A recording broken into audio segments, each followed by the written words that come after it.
Break کے بعد ایک بار پھر سے آپ کو 92 نیوز الیکشن ہیڈ کوارٹر میں خوش آمدید کہیں گے۔ حسن رضا پاشا صاحب، بریک سے پہلے ہم آپ سے جان رہے تھے اور جو سوال آپ کے سامنے رکھا تھا وہ یہ تھا کہ اب جس سے ارشاد صاحب نے کہا کہ 15 دن ہیں، الیکشن کمیشن کے پاس ٹائم ہے، حتمی نتائج۔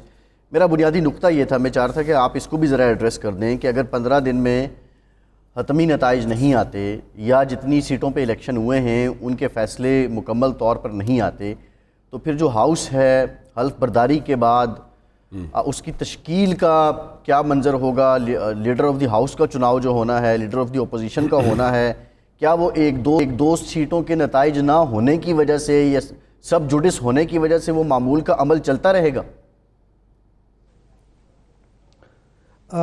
دیکھیں جی، بات یہ ہے کہ 15 دن بڑے ہوتے ہیں، تقریباً غیر حتمی غیر سرکاری ریزلٹس آلموسٹ تمام سیٹس پہ اناؤنس ہو چکے ہیں، 2-4 سیٹس رہتی ہیں وہ بھی آج آ جائیں گے۔ تو ودن 15 ڈیز یعنی 8 تاریخ کے اندر کے بعد 15 ڈیز ہیں جس میں وہ نوٹیفیکیشن ایشو کرنا ہے، اس کے بعد حکومت سازی کا عمل شروع ہو جائے گا۔ اور میں نے پہلے بھی عرض کیا کہ کسی 1، 2 یا 20 سیٹس کا پٹیشنز فائل ہونے کی وجہ سے یہ نہیں کہا جا سکتا کہ اس پروسیس کو روکا جائے اور نہ ہی رکنا چاہیے۔ اور دوسری بات افتخار عارف صاحب نے فرمائی کہ شاید وہ ارشاد عارف صاحب نے فرمائی کہ میں وہ جواب نہیں دے سکا، اس کا میں عرض کروں کہ ابھی جو ہائی کورٹ میں یا ای سی پی میں جا رہے ہیں جو ہارے ہوئے امیدواران، تو ان کو انٹرٹین کیا جا رہا ہے اسی وجہ سے کہ یہ آئین اور قانون میں یہ گنجائش موجود ہے کہ الیکشن ٹریبیونلز بننے سے پہلے وہ ہائی کورٹ میں بھی جا سکتے ہیں اور الیکشن کمیشن آف پاکستان کے بھی وہ زیادہ سے زیادہ ری کاؤنٹنگ کی بات ہو سکتی ہے الیکشن کمیشن آف پاکستان کو، یا پھر ہائی کورٹ میں ری کاؤنٹنگ کی بات کریں گے۔ لیکن ایک چیز یہ خیال رہے کہ الیکشن ٹریبیونلز جب بھی بن جائیں گے اس کے بعد یہ پٹیشنز بھی ادھر ریفر کر دی جائیں گی، یا ان کو یہ کہا جائے گا کہ آپ وہاں پہ جائیں، اپنے آپ کی جو پرابلمز ہیں، جو آپ کے آبجیکشنز ہیں، اعتراضات ہیں، وہ ریڈریس ہوں گے الیکشن ٹریبیونلز میں۔ تو الٹیمیٹلی الیکشن ٹریبیونلز نے ہی فیصلہ کرنا ہے، چونکہ ان کے پاس اختیار ہے کہ تمام ایویڈنس کو وہ کلیکٹ بھی کریں گے، ان کے سامنے پیش ہوگی، اس کو تھریش آؤٹ کرنے کے بعد وہ فیصلہ کریں گے۔ لیکن جو دوسری بات آپ نے کی کہ اس کی وجہ سے اس پروسیس کو روکا جا سکتا ہے، تو وہ ناممکن بات ہے۔ یہ جتنی بھی اویلیبل سیٹس ہوں گی جنہوں نے اوتھ لے لیا ہوگا، چاہے ان کے خلاف پٹیشنز پینڈنگ ہیں، تو وہ اس پروسیس میں حصہ لیں گے، رکے گا نہیں اس سے۔ صحیح ہے۔ اچھا ضمیر صاحب، پاکستان کے ووٹرز نے پولیٹیکل میچورٹی شو کی ہے، وہ نکلے ہیں، انہوں نے اپنی پارٹیز کو ووٹ کیا ہے، اور ہم یہ دیکھ رہے ہیں کہ چاروں صوبوں میں جو مینڈیٹ ہے وہ مختلف سیاسی جماعتوں کو آیا ہے۔ دیٹ مینز کہ اپنی اپنی چوائس کا انہوں نے اس کو پک کیا ہے۔ لیکن یہاں پہ بہت زیادہ بات ہو رہی ہے، یہ جو مکس پروگرام قومی اسمبلی میں آ گیا ہے، وائی ناٹ قومی حکومت؟ ایک قومی حکومت کیوں نہیں بن جاتی؟ ساری جماعتیں حکومت کے اندر کیوں نہیں آ جاتی؟ اور پھر کوئی کنسنسس ایسا یا فارمولہ ایسا نہیں بنتا کہ 3-4 سال میں دوبارہ الیکشن کروا دیے جائیں تاکہ کسی ایک جماعت کے پاس واضح برتری آ جائے؟ کیا پولیٹیکل جماعتیں اتنی میچورٹی نہیں شو کر رہی جتنی 8 فروری کو پاکستان کے عوام یعنی ووٹرز نے کی؟ فیصل دیکھیں، اگر تو آپ نے نیشنل یونٹی گورنمنٹ بنانی تھی نا، تو وہ انتخابات سے کم از کم 2-3 مہینے پہلے اس کے اوپر کام شروع ہو جانا چاہیے تھا، تاکہ کچھ چیزیں آج کی تاریخ میں کلیئرٹی سے بیٹھے ہوتی۔ یقیناً آرمی چیف صاحب نے بھی یہ اس خواہش کا اظہار کیا ہے کہ ایک ہیلنگ پروسیس کمپلیٹ ہو جائے، نیشنل یونٹی گورنمنٹ بن جائے، اور تمام سیاسی جماعتیں جو ہیں وہ صرف ایک کامن ایجنڈے پہ کام کریں، اور وہ صرف اور صرف پاکستان کی خوشحالی ترقی ہو۔ یقیناً اس میں کوئی خرابی نہیں ہے، لیکن آئی تھنک کہ ابھی ایز وی اسپیک یہ تھوڑا سا ذرا مشکل ہو جائے گا، کیونکہ یہ کام جو ہے یہ کم از کم ہیلنگ پروسیس جو ہے یہ آج سے کوئی 3-6 مہینے پہلے شروع ہوتا اور آہستہ آہستہ ایک اس طرف کی ڈائریکشن بننا شروع ہوتی، جو کہ مجھے آپ سب کو معلوم ہے، محمد علی دورانی صاحب ہمارے ساتھ بیٹھے ہوئے تھے، ان کو پتہ نہیں یہ شاید ٹاسک دی گئی تھی یا ان کی اپنی سوچ تھی، انہوں نے بھی رابطے کیے مختلف جماعتوں سے، لیکن that was also let. Election سے مہینہ 1.5 مہینہ پہلے یہ ایکسرسائز شروع کرنے کا فائدہ نہیں ہوا. یہ ایکسرسائز کم از کم منیمم 3 مہینے یا منیمم 6 مہینے یا میکسیمم 3 مہینے پہلے شروع ہو جانی چاہیے تھی، 4 مہینے پہلے، تاکہ تمام لوگوں کو اس بات کا اندازہ ہوتا کہ اب جو ہے یہ جو ایک کھچاؤ کی تناؤ کی سیاست ہے اس میں نہیں کوئی فائدہ، لوگوں کو سب کو مل کر چلنا ہے. اور سب سے امپورٹنٹ ہیلنگ پروسیس، اور میں سمجھ رہا ہوں کہ آپ سمجھ رہے ہوں گے کہ ہیلنگ پروسیس شروع ہو جاتا، ایک اس قسم کے جو نتائج ہمیں رزلٹ جو فیصلے سننے کو ملے کچھ عدالتوں سے، وہ ان سے پرہیز کیا جاتا ہے. اور خاص طور پر آخری فیصلہ جو عدت کے حوالے سے تھا، اس نے اور جلتی پر جو ہے وہ تیل چھڑکنے کے مترادف وہ ہوا سامنے آیا. تو یہ جو ہے نیشنل یونٹی گورنمنٹ، میں اب سمجھتا ہوں کہ خدا کرے اگر ابھی بھی ہو سکے تو ہو جائے، اس سے بہتر کچھ نہیں ہے. لیکن بات مجھے لگ رہا ہے کہ ایز وی اسپیک اس میں اب تاخیر ہو گئی ہے. یہ ہیلنگ پروسیس شروع ہوتا 6 مہینے پہلے، پھر نیشنل یونٹی گورنمنٹ کی طرف معاملات لے کر چلتے، لوگوں کو آپس میں بٹھاتے، کیونکہ جو ہم نے ایک یونٹی گورنمنٹ، آخری بات، یونٹی گورنمنٹ جو 16 مہینے کی ہم نے دیکھی 13 جماعتوں اور پیپلز پارٹی کا جو ایک الائنس تھا، اس کے بعد جو ہم نے نتیجہ دیکھا تو وہ تو لگ رہا تھا کہ جو یونٹی میں تھے 16 مہینے وہ بھی مطلب وہ علیحدہ ہو گئے. تو وہ جو ہے اس چیز کو ہم of course nothing like it اگر ہو جائے. صحیح ہے، ٹھیک ہے. اچھا، یہ جو آپ بات کر رہے ہیں 16 مہینے کی گورنمنٹ، ارشاد صاحب، اگر یہ ساری بڑی جماعتیں Peoples Party, P M L N, P T I یہ حکومت میں آ جاتے ہیں، تو کم از کم آپ سمجھتے ہیں جب یونٹی گورنمنٹ ہوگی تو کسی کے پاس یہ جواز تو نہیں ہوگا نا کہ ہم تو حکومت میں تھے ہی نہیں، ہم بے بس تھے. اور پھر پچھلی جو 16 مہینے پی ڈی ایم کی حکومت تھی اس کی نسبت اگر یہ کچھ اپنے رولز، ٹرمز اینڈ کنڈیشنز طے کر لیں تو یہ بہتر پرفارم کر سکتے ہیں اور 3 ساڑھے 3 4 سال کے بعد ایک الیکشن میں چلے جائیں اور جس کو ایک اکثریتی مینڈیٹ ملتا ہے وہ لے لے. کیونکہ سر اصل تو جو پلے گراؤنڈ ہے دیٹ از صوباز، پروونس ہیں. 18ویں ترمیم کے بعد آپ کیا کچھ نہیں کر سکتے وہاں پہ. آپ کی کیا رائے ہے اس میں؟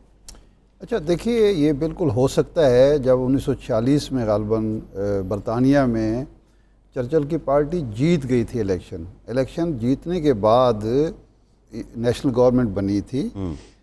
لیکن نیشنل گورنمنٹ یہ نہیں ہوتی کہ آپ دھاندلی کر کے ایک پارٹی کو جو ہے نشان سے محروم کر دیں، اس کو مینڈیٹ سے محروم کر دیں اور اس کے بعد کہیں جی اب آ کے نیشنل گورنمنٹ. پہلے عوامی مینڈیٹ کو تسلیم کیا جائے. اگر الیکشن کمیشن کے کسی فیصلے کو تقدس حاصل ہے، کسی عدالت کے فیصلے کو تقدس حاصل ہے، تو اس سے کہیں زیادہ تقدس حاصل ہے عوام کے فیصلے کو. عوام کے فیصلے کو تسلیم کر کے اصل رزلٹ جو عوام نے ووٹ دیا ہے اس کو اناؤنس کر کے جو اکثریتی پارٹی ہے اس سے کہا جائے کہ جناب قومی مفاد کا یہ تقاضا ہے، معیشت کی جو صورتحال ہے، سلامتی کی جو صورتحال ہے، لا اینڈ آرڈر سچویشن جس طرح سے خراب ہے، محاذ آرائی ہے، تو اس لیے اب نیشنل گورنمنٹ بننی چاہیے اور وہ نیشنل گورنمنٹ بن سکتی ہے. لیکن اس میں جو قباحت ہے وہ یہ نہیں ہے کہ جی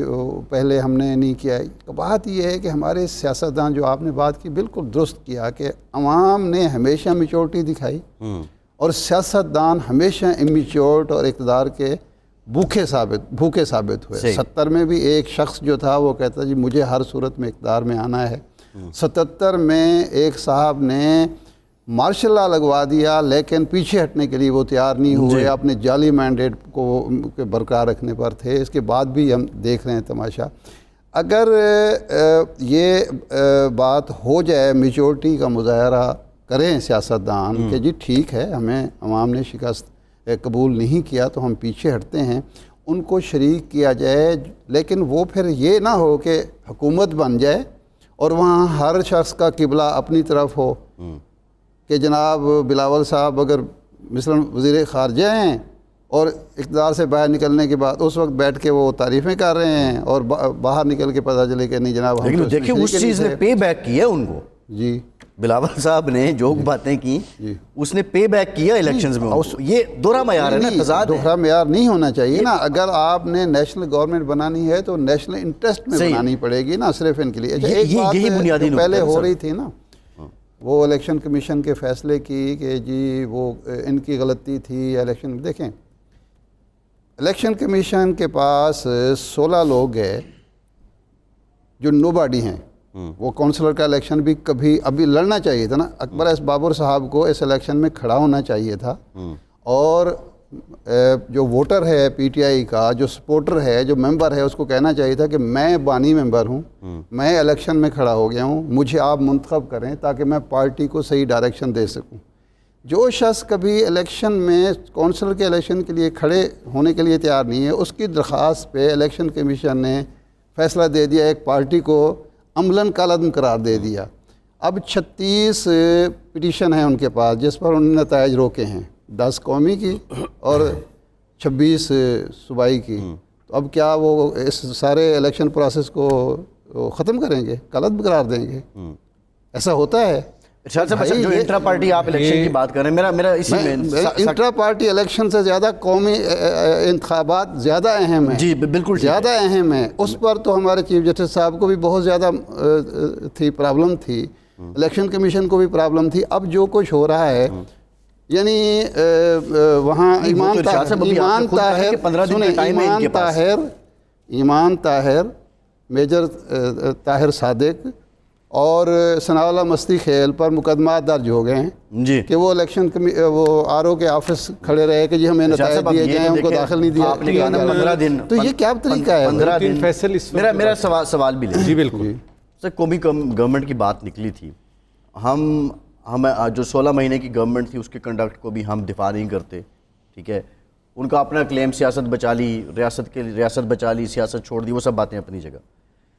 جو کنڈکٹ تھا بانی پی ٹی آئی کا، جو میرے ساتھ ہے وہ ٹھیک ہے، جو الیکٹیبلز میرے ساتھ آ گیا وہ ٹھیک ہے، جو میڈیا والا میرے خلاف بات کرے گا وہ ٹھیک نہیں ہے، اس نے کسی اور سے پیسے لے لیے ہیں، جو میرے ساتھ ہے، جو میرے جلسوں میں آئے گا، جو خطاب کرے گا وہی ٹھیک ہے۔ یہ جو طرز سیاست ہے، اگر پی ٹی آئی کی لیڈرشپ کا اور پی ٹی آئی کے جو لوگ اس وقت کام کر رہے ہیں، جن کے پاس اختیارات ہیں، ان کا یہی طرز سیاست رہا، تو کیا ہم ملک کے اندر سیاسی امن کی طرف جا رہے ہیں؟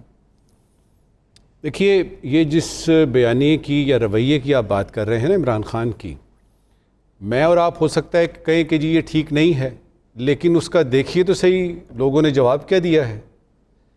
اب اس کو میں ایک طرف اپنی رائے رشاد عارف کی اور فیصل عباسی کی یا ضمیر صاحب کی رکھوں اور پاشا صاحب کی، تو ہم کو اتنی اہمیت نہیں رکھتے۔ اس کو تو اس اپنے بیانیے کی وجہ سے، اپنے سٹینڈ جو اس نے لیے، سٹینڈ پوائنٹس، انہی کی وجہ سے اس کو تو سارا ملا ہے، تو میرے خیال میں ہمیں ماننا چاہیے۔ یہ جو بھی بات ہو رہی ہے نا قومی حکومت کی، لوگوں کی رائے دیکھیں، ہم مان رہے ہیں۔ ابھی ہم نے بلاول صاحب کی بھی بات تو کی، انہوں نے جس 16 مہینہ حکومت میں کچھ کہتے تھے اور ان کی تضادات جو تھے انہوں نے ان کو بھی پے بیک کیا۔ میں اس کی طرف آتا ہوں۔ سب سے پہلے آپ کو میں، چونکہ بہت سارے چار 5 پوائنٹس اکٹھے ہو گئے ہیں، ایک فکرے میں یہ بتاؤں گا کہ قومی حکومت نہیں بن سکتی، خاص طور پہ یہ انڈیپینڈنٹس جو آ گئے ہیں پی ٹی آئی بیکڈ، بنی تو بہت زیادہ کڑماس ہوگا۔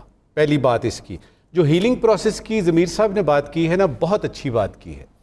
ہیلنگ پروسیس ہوتی ہے اگر بیمار کو آپ نے ٹھیک کرنا ہے، یہاں ہم مردے کو زندہ کرنے کی کوشش کر رہے ہیں۔ نوٹ کیجئے گا میں کیا کہہ رہا ہوں۔ آپ ہیلنگ پروسیس شروع ہو چکا، لیکن ایک دم سے اس مرہم کو رکھنے کے بعد کچھ وقت لگتا ہے اس زخم کو بھرنے میں۔ اب اس میں جب ہم دیکھ رہے ہیں کہ لوگ جو زخم بھرے جا رہے ہیں اس پہ بھی وہ نمک چھڑک رہے ہیں اور چاہتے ہیں کہ یہ طویل سے طویل تر ہوتا رہے اور اتنے عرصے میں جو ہے وہ مریض کی جان چلی جائے، وہ بھی اپنی طرف جاری ہے۔ دیکھنا یہ ہے کہ یہ جو اس وقت میں بات کر رہا ہوں نا ارشاد عارف صاحب، میں چاہوں گا کہ آپ بھی ذرا اس پہ رائے دیں۔ دیکھیے، دنیا بھر میں جو حکومت ہوتی ہے نا، اور اگر میں چونکہ مسلمان ہوں، میں اگر اسلام کی ٹریڈیشن دیکھوں، کرسی پہ بیٹھنا جو ہے وہ انبیاء جو ہیں وہ کہتے تھے میں نے نہیں بیٹھنا، انصاف کی کرسی پہ نہیں بیٹھنا بڑا مشکل ہے، یہ فرض ہوتا ہے۔ میں یہاں یہ دیکھ رہا ہوں کرسی پہ بیٹھنے کے لیے لائنیں لگی ہوئی ہیں۔ آپ جب پرائم منسٹر بنتے ہو, چیف منسٹر بنتے ہو, کیبنٹ میں بیٹھتے ہو, تو یہ ذمہ داری ہے. یہاں پہ اس کو ذمہ داری لے کون رہا ہے؟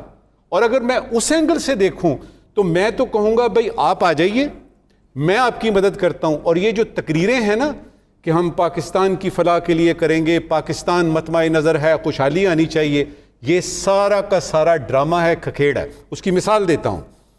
اتنے الیکشن ہو گئے, اتنا کچھ ہو گیا, کیا روٹی کپڑا مکان ملا؟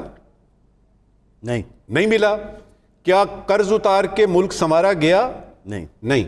اب کم از کم ووٹ کو عزت دے دو. نہیں, ایک پاکستان بھی نہیں ملا. کوئی ایک ووٹ کو عزت ہی دے دو, جو ابھی آپ کہہ رہے تھے جی ووٹ کو عزت دینی ہے. اور میں سعد رفیق صاحب کو سلوٹ کر رہا ہوں ایک دفعہ پھر سے. یہ ہوتا ہے کہنا اور کرنا وہی. جو انہوں نے جب دیکھا کہ ان کی وہ نہیں ہوئی, بات نہیں بنی اور وہ ہار گئے ہیں, وہ بڑے خوش دلی سے انہوں نے مانا کہ ہاں. اس کے علاوہ 2-3 اور بھی ہمارے سامنے مثالیں ہیں. امیر حیدر ہوتی ہے, سمر بلور ہیں, اور کچھ لوگوں نے تو یعنی جس طرح ہوتی صاحب نے ریزائن کر دیا کہ بھئی میں بس. یہ چیز ہونی چاہیے کہ پہلی بات یہ ہے کہ آپ اگر منسٹر بنتے ہیں, آپ اگر پرائم منسٹر بنتے ہیں, یہ ایک فرض ہے, یہ ایک ذمہ داری ہے. تو ذمہ داری آپ اگر لینا چاہتے ہیں تو کیا اس کے لیے آپ تیار ہیں؟ جی. جو کوئی اور لے سکتا ہے.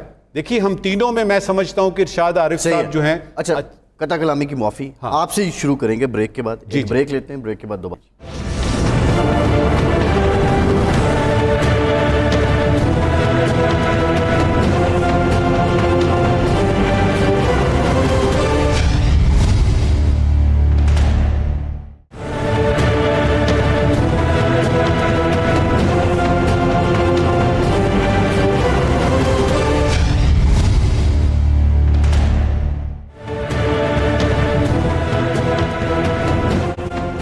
بریک کے بعد ایک بار پھر سے آپ کو خوش آمدید کہیں گے. نجم صاحب, آپ بریک سے پہلے بات کر رہے تھے, لیکن اس سے پہلے مجھے وہ احمد فراز صاحب کا شعر یاد آ گیا. ارشاد. اور وہ کہتے ہیں کہ یہ میرے ساتھ کیسی روشنی ہے, یہ میرے ساتھ کیسی روشنی ہے کہ مجھ سے راستہ دیکھا نہ جائے. کیا برمحل شعر آپ نے نکالا. لیکن سوال یہ ہے واہ واہ واہ, یہ نتائج آ گئے, یہ کیسا مینڈیٹ ہے کہ مجھے وزیر اعظم نظر نہ آئے. یہ جو بات ہے نا, یہ وہی غزل ہے ان کی مشہور و معروف, وہ بت ہے یا خدا دیکھا نہ جائے, ہمیشہ کے لیے مجھ سے بچھڑ جا, یہ منظر بارہا دیکھا نہ جائے. دیکھیے یہ جو ہے نا, یہ کیفیت جو آپ نے شعر میں بتائی ہے, یہ وہی کیفیت ہے جو اس وقت میں, ارشاد عارف صاحب, آپ, ضمیر صاحب, پاشا صاحب, پورا پاکستان, کہ روشنی ہے لیکن نظر نہیں آ رہا کہ کیا ہونے والا ہے. لیکن میں ایک بات آپ کو بتاؤں کہ یہ جو الیکشن ہوتے ہیں نا, وہ تمام لوگ جو یہ سمجھتے ہیں یا سمجھتے تھے کہ الیکشن سے سارے مسائل حل ہو جائیں گے, ان کے لیے یہ گزارش کرنی ہے کہ یہ سارے مسائل کا حل الیکشن نہیں ہوتا.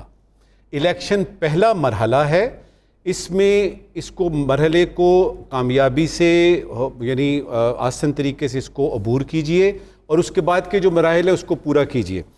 بات یہ ہے کہ چونکہ عشق کے امتحان اور بھی ہیں اور ستاروں سے آگے جہاں اور بھی ہیں, تو عوام نے ایک فیصلہ تو دے دیا. اب یہ ہے کہ یہ جو صاحب اقتدار لوگ ہیں, اب یہ ان کی ثوابدید پہ ہے, اور یہ مرحلہ بڑا سنجیدہ ہوتا ہے. اور اس میں صرف یہ نہیں دیکھنا ہوتا کہ ہمارا دل کیا چاہتا ہے, اس میں یہ دیکھنا ہوتا ہے کہ میری عوام کیا چاہتی. مجھے یہ بتائیے, جس کسی نے بھی جمہوریت کی بنیاد رکھی, of the people, for the people, by the people کی بات کی, اس میں کہیں پہ الیکشن کمیشن کی بات آتی ہے, اس میں کہیں کسی ادارے کی بات آتی ہے. وہ پیپل یہ لوگوں سے شروع ہوتی ہے, لوگوں پہ منتج ہوتی ہے, لوگوں پہ ختم ہوتی ہے. اب لوگوں نے دے دیا. دیکھیے یہ ابھی یہ یعنی آپ ہی کے 92 پہ میں نے خبر سنی کہ وہ یعنی نون لیگ کی یعنی آئی محترمہ, انہوں نے کہا جی نون لیگ کے مینڈیٹ کا بھی احترام کیا جائے. سوال یہ ہے کہ سب کے احترام کریں نا, نون کا بھی کریں, پیپلز پارٹی کا بھی کریں, لیکن وہ جس کا کہ مینڈیٹ لگتا ہے کہ چرایا گیا ہے, اس کا بھی تھوڑا سا خیال ہونا چاہیے. اب یہ ہے کہ آپ کو اس وقت الیکشن کمشنر صاحب کو آنا چاہیے اسکرین پہ, میری اپنی رائے میں. نہیں یہ ثاقب صاحب, ان کو آنا چاہیے. دیکھیے چرایا گیا کیا, حوصلے کی بات ذرا کھل کے بتائیں نا, کیا مینڈیٹ چرایا گیا, آپ کیا اس سے مراد کیا ہے؟ مجھے یہ پتا ہے کہ جس طریقے سے یہ جو 90 اور 100 کی سیٹیں ہیں جو ہمیں بتا رہے ہیں کہ جی یہ انڈیپینڈنٹس نے لی ہیں, پی ٹی آئی کا مینڈیٹ تو الیکشن سے پہلے چرایا گیا.